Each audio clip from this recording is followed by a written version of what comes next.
पंढरीच्या आषाढी वारीत यंदा श्री विठ्ठल रुक्मिणी मंदिर समितीस विविध माध्यमातून 8,92,72,478 रुपयांचे उत्पन्न मिळाले आहे. भक्तांनी रोख देणगीसह सोन्याची चांदीचे दागिनेही विठुरायाचरणी दान अर्पण केले.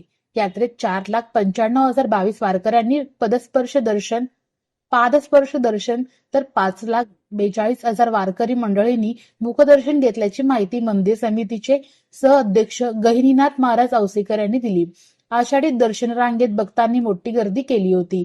त्यांना सुलभ व जलद दर्शन होण्यासाठी सर्व उपाय केले होते. आषाढ शुद्ध प्रतिपदा ते पौर्णिमा या काळ श्रींच्या चरणी 71.44 लाख रुपये देणगी, 2.94 कोटी, हुंडापेटीतून 2.40 कोटी, लाडू प्रसाद विक्रीतून 83.47 लाख, भक्त निवासातून 46.31 लाख, परिवार देवतांकडून 15.27 लाख, सोने चांदी अर्पणातून 96.73 लाख रुपये उत्पन्न मिळाले.